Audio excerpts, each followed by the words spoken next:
yes, I still clearly have some people-pleasing addiction in there. Acknowledge it.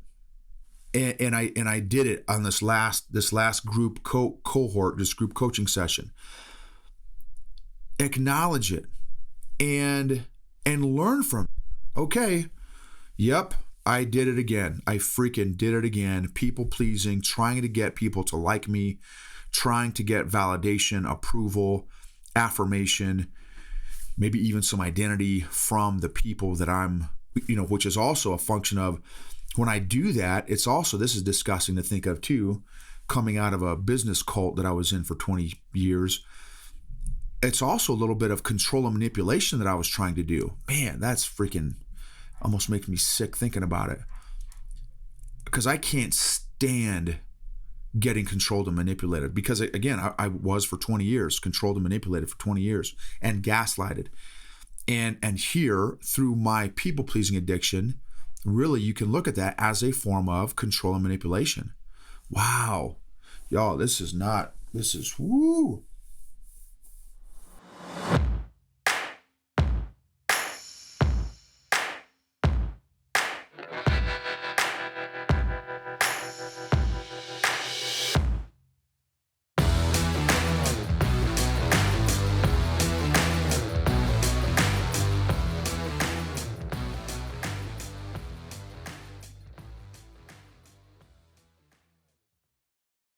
What is going on, EQ gangsters?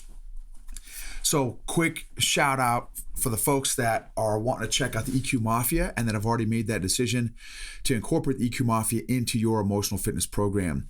It is going to be absolutely amazing. It already is amazing with 100, 200 hours of content in there that adds tremendous value into your emotional intelligence. We talk about emotional, self-awareness, self-management tools, which is as important as self-awareness, but they do go kind of hand in hand. You need both. I say they do go hand in hand. They don't always go hand in hand, meaning there are people that have high self-awareness with no self-management, and that's not healthy. So if you're looking for self-management tools, how to handle and manage your own emotions better and more effectively, well, and just getting more aware of your emotions, first of all, and then learning how to handle them and manage them more effectively, definitely check out the EQ Mafia. Also, we talk about others awareness, right? Social awareness, social management, or relationship awareness, relationship management. If you'd like to become more effective and have deeper, meaningful relationships with those around you, both personally and professionally, also encourage you to check out EQ Mafia. We're going to do 2 live group coaching sessions a month in the / group training sessions, not necessarily coaching, but training sessions also. And then one of the 2 live events each month in the Mafia, we're going to have a guest speaker. November's guest speaker is going to be a gentleman by the name of David Knapp, who has a website called griefreliefministries.com, or it's griefreliefministry.com. Check out, I don't remember. Check out both of those and just see one of those is going to work. He's going to be talking about how to grieve, how to mourn, how to handle loss. Perfect timing going into the holidays, going into Thanksgiving, going into Christmas, going into New Year's for people that have experienced loss. And that could be loss of any kind, of a pet, of a job, of a passion, of a purpose, of a family member, a loved one. So, folks have experienced tons of loss during the last 18 to 24 months with all the stuff that's been going on. So definitely recommend, again, check out EQ Mafia. Go to eqgangster.com/mafia, or just go to eqgangster.com and there'll be a link, a button on there where you can click on join the Mafia or register for the EQ Mafia. So this episode is going to be talking about how I clearly have not kicked all of my people-pleasing addiction yet, which is a little frustrating for me. Let me give you some emotions here. It was frustrating, embarrassing, upsetting, exposing, vulnerable. Let's see, some other emotions. Yeah, those are the big ones that hit me right now off the top of my head. In fact, let me do this. I'm going to pull up some other emotions to see if I can. I'm pulling up my emotion wheel. If you're watching on YouTube, I am looking down at my emotion wheel here. If you're listening on the podcast, obviously you'll miss all that. I also felt, furious would be a little one too. Another little emotion I was feeling, which is not necessarily a little emotion. Let's see, critical, disappointed. I was definitely disappointed. A little bit of appalled and revolted, and a little bit of nauseated, and horrified is pretty extreme, but that's some other ones. I was feeling remorseful, ashamed, were a couple other ones there that I was feeling. So thankful for my emotion wheel. Go to Google and download, print out emotion wheel, stick it on your office desk, stick it in your refrigerator, and use that for both yourself and your family members. I got a couple exercises I talk about throughout the podcast and the YouTube channel about how to use the emotion wheel, some fun exercises you can do with yourself and your family and your coworkers around the emotion wheel. Also, Mood Meter app. It's an app on the App Store, 99 cents. I don't know who made it. It's not mine, but I use it all the time with my coaching clients. It is a phenomenal tool as well. It's almost like the emotion wheel in an app is kind of a way to you can look at it. Okay, so what happened? So for some of you all may have heard or seen an announcement that I've been coaching people for over 2 decades now. I've done the math. I've got probably close to 10,000 hours of coaching people, and also group facilitation as well. And probably 70% one-on-one coaching, 30% group facilitation. And I will tell you, since growing on my emotional intelligence the past 3 or 4 years, my people-pleasing addiction has been shrunk, minimized, rendered less effective to the tune of, I'd say, 90%. Now, I say that, then I find myself going through this professional coaching certification, just continuing my own personal professional development. So I'm it's called a International Coaching Federation certification, ICF, International Coaching Federation certification, through an organization called Flatter Inc. Flatter Inc. Definitely recommend it. Phenomenal organization. I met the gentleman who's the owner, founder, creator, former Marine, a guy by the name of J.R. Flatter. Phenomenal guy. And I could go on and on just about the company and my experience so far. He's got some amazing training and resources and tools and people. And so super excited. Did 30 hours of training recently in receiving my professional coaching certification.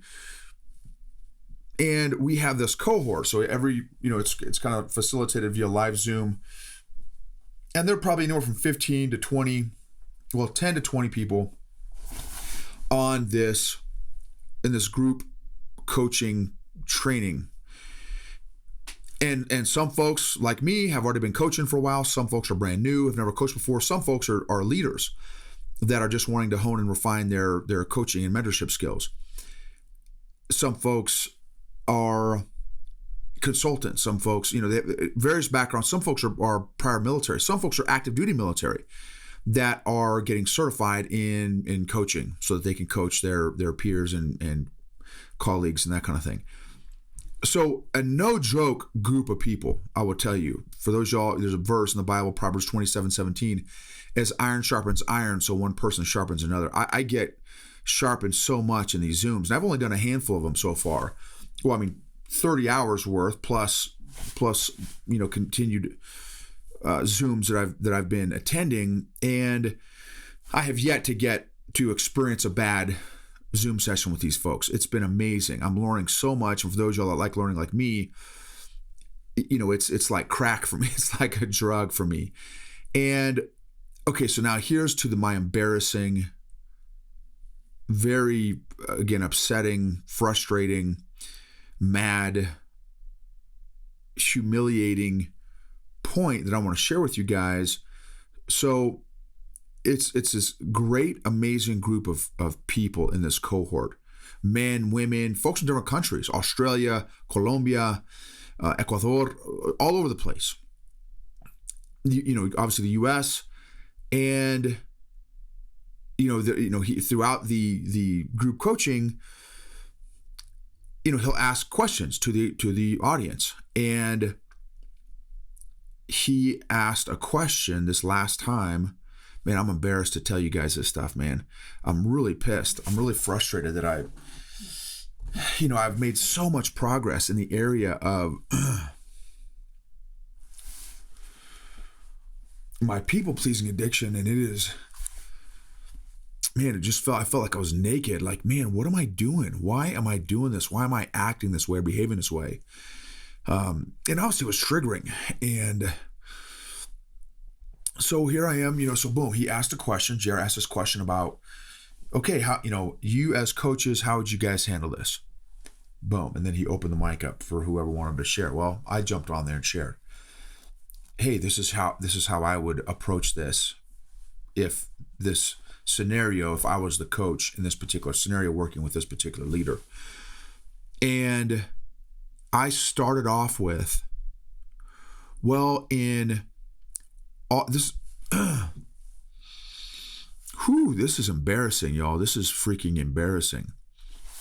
I started off with, well, in all of my years of coaching and all the leaders and executives I have coached before, this is how I have handled that situation. And then I shared how I handled the situation, how I would have handled it. And as soon as I was done talking, I just felt dirty.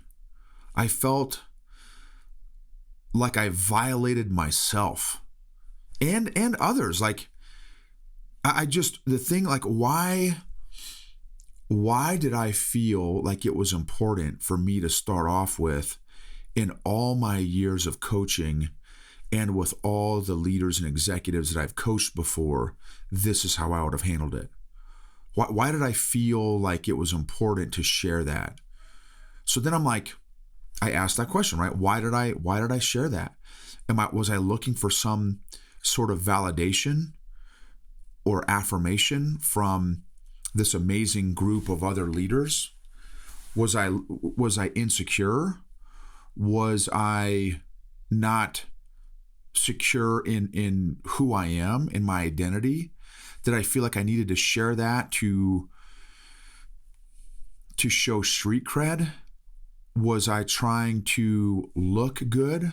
Was I trying to portray some sort of image? Was I trying to get respect?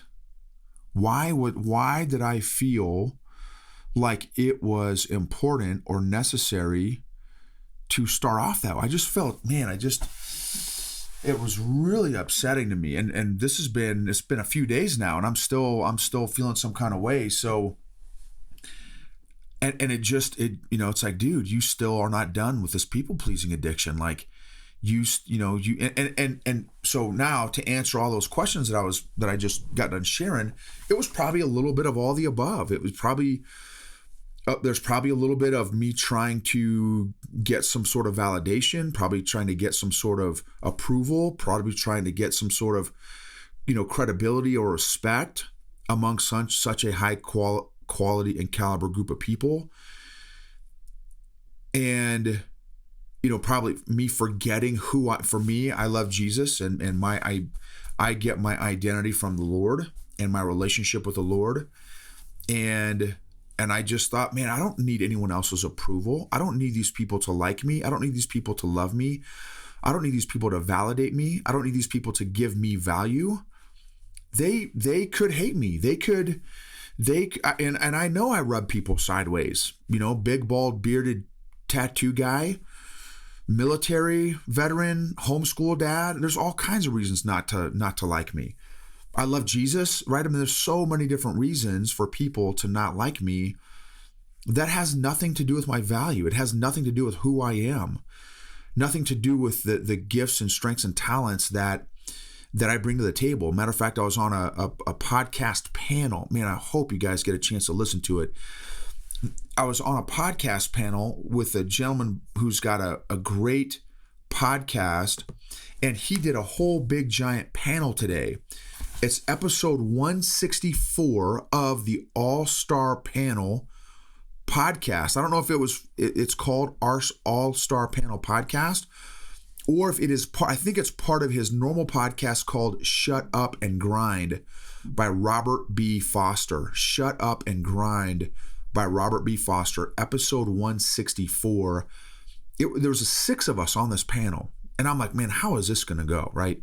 6 people who are all, influencers, and half of us had podcasts, half of us written books. I was not one of those that's written books yet. I'm still working on mine.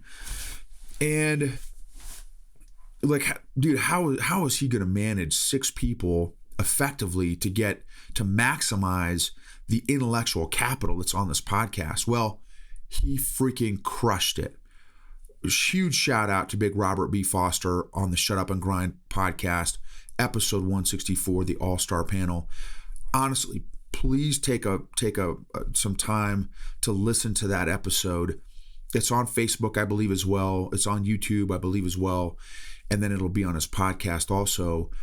And the people that he had on there were just dropping some serious bombs, some tremendous insights, some awesome wisdom. And one of the things that Robert had said himself, he's like, you are not for everybody. You are not everybody's cup of tea. Not everyone is going to like you. And you're going to have some people that hate you. He said, dude, he said, I have people going through my comments on some of my shows and episodes that nothing but haterade, trying to do haterade and just throwing out the hate stuff. And he said, and I understand I'm not everyone's cup of tea. He said, but there are some people who I am exactly who and what they need. And be okay with that. Be okay with some people digging you and some people not digging you. And be you authentically. Find your voice and don't be afraid to share it, right? And those of y'all, again, I've done this a couple of times too. My tattoo. Again, if you're on YouTube, you can see my tattoo on my left hand as a gift, a present, a wrapped gift like you'd get on Christmas that's on fire. And then I've got 2T1, 6, and 7 on my knuckles, 2 Timothy 1, 6, and 7. Fan into flame the gift that God has given you, for God has not given you, verse 7, for God has not given you a spirit of timidity, but of power, love, and a sound mind. 2 Timothy 1, 6, and 7. And it just, and when Robert shared that, I'm like, man, that's, again, such a great point, to be authentic and to be comfortable in your own skin. Well, and again, that all briefs well, and it all sounds great, and it all makes for great clips on Instagram or YouTube or TikTok or whatever your social media platforms are. But how do you do that? And for me, my journey has been that emotional health, emotional fitness program the past 3 to 4 years that I've been on this journey. And and what I've got to really come to grips with is, and this is something my counselor that I'm working with through the VA has been helping me too, not to just always beat myself up like I'm kind of doing today in this episode. I need to acknowledge it. Yes, I still clearly have some people-pleasing addiction in there. Acknowledge it. And I did it on this last group cohort, this group coaching session. Acknowledge it and learn from it. Okay, yep, I did it again. I freaking did it again. People pleasing, trying to get people to like me, trying to get validation, approval, affirmation, maybe even some identity from the people that I'm, which is also a function of, when I do that, it's also, this is disgusting to think of too, coming out of a business cult that I was in for 20 years. It's also a little bit of control and manipulation that I was trying to do. Man, that's freaking almost makes me sick thinking about it. Because I can't stand getting controlled and manipulated. Because again, I was for 20 years, controlled and manipulated for 20 years and gaslighted. And here, through my people-pleasing addiction, really, you can look at that as a form of control and manipulation. Wow. Y'all, this is woo.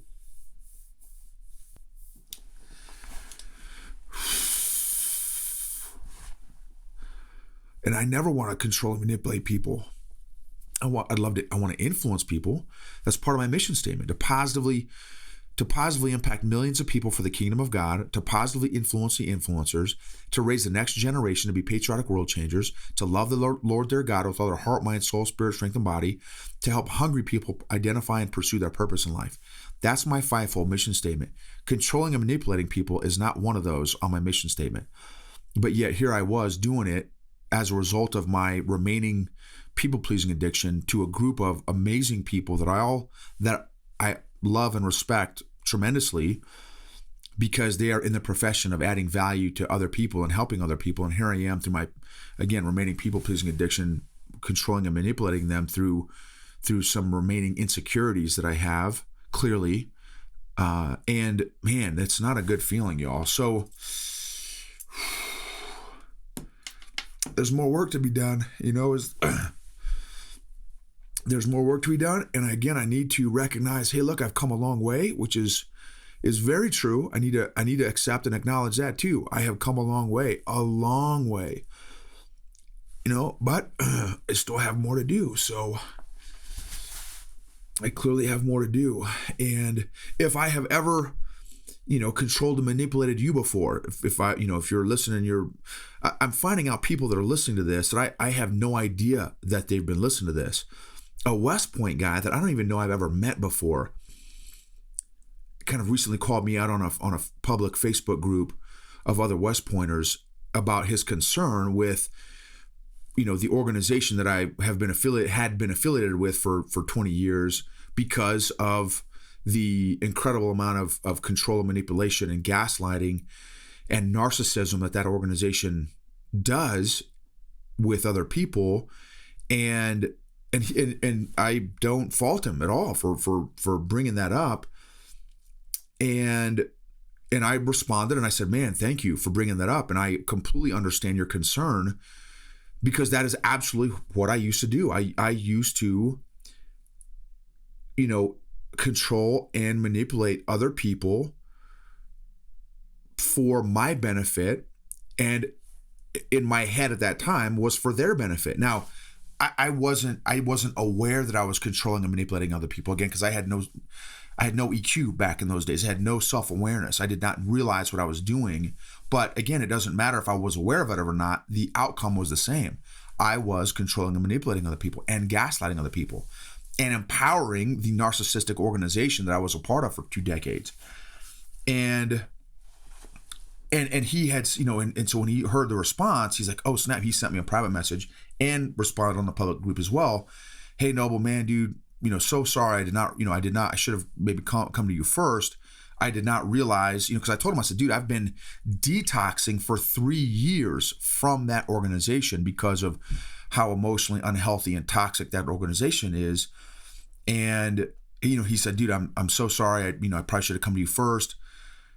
But I'm glad to hear that, you're on a healthier track emotionally, and that, that you're trying to help other people out become more emotionally aware as well. And he said, dude, I've been listening to your podcast, or I've been listening to you or watching your videos or something like that for a couple of years now. Well, again, I don't think I've ever met this guy. So, and you don't know who's watching you. You don't know who you're impacting, for good or for bad. And, one of the things I say pretty frequently too is we're always on the receiving end of each other's emotional intelligence or lack thereof. Every day, in every conversation, every interaction, every relationship, we are on the receiving end of each other's emotional intelligence or lack thereof. And if you don't deal with your emotional issues, your friends, family, and colleagues will be forced to. So I just want to encourage you, y'all. I've heard a lot of people over the years, again, through my emotional unawareness and emotional cluelessness, and I want to make it right, and I'm working on it through this, obviously through my own emotional growth journey and taking ownership and responsibility of my own emotional junk in my trunk that clearly I still have remaining, and also trying to help out other people become emotionally the emotionally healthiest version of themselves that they can possibly be. And if we can be a part of your journey, man, we would love to be. I'd be honored to be part of your journey. And again, go to eqgangster.com to check out the Mafia, check out our resources and stuff. But at a minimum, I just encourage you to start your own emotional fitness program and stick with it. Set alarms, set reminders, whatever you got to do. You are worth it. Your family is worth your best self. Your kids are worth your best self. Your business partners are worth your best, healthiest emotional self possible. If you know you need a consistent physical fitness program and a consistent spiritual fitness program, guess what? Every single one of us has emotions. Emotional fitness is as important as the other three, in my opinion. So anyway, check out some of the previous episodes. And also something else that's really helpful is thank you for those of you all that have rated and reviewed and subscribed and shared maybe an episode that has really impacted you. If you shared it on social media or shared it with some of your friends or family members that may be going through some tough times or whatever as well, or maybe they have low self-awareness. Hey, here's a great podcast to check out. Just start growing your emotional vocabulary by listening to our podcast, watching our YouTube channel, or others. You don't have to. It doesn't have to be ours, but somebody, another one on emotions or emotional intelligence or whatever. There's a lot of great content and podcasts out there, YouTube channels out there. So thank you all. Thanks for your patience with me, y'all. Seriously, thank you. Again, it was embarrassing to share this episode with you today, and again, it's just confirmation that I have a lot more work to do. And I know that. I mean, it's not like I have an expectation I'm going to be perfect. It's just, when you have this mirror of, that's one of the downsides of self-awareness is now you're aware of I was never aware of all my junk before, but now I'm way more aware of the junk before, now that I have still. And thank you for your patience with me and my own growth journey. And for those of you all that, reach out for either coaching or to be a part of the EQ Mafia, please know that I am not coming from some place that I have arrived and I have this, again, PhD in behavioral intelligence. Not that that's bad. I'm coming from a place of I'm absolutely on the same journey that you are on. I'm just maybe a little bit ahead of you 3 or 4 years down the road. So thank you for your patience with me, and I'm excited for your own growth and journey and healing as you either begin or continue this emotional growth journey. And just remember, emotionally healthy leaders create emotionally healthy cultures and companies which create powerful results.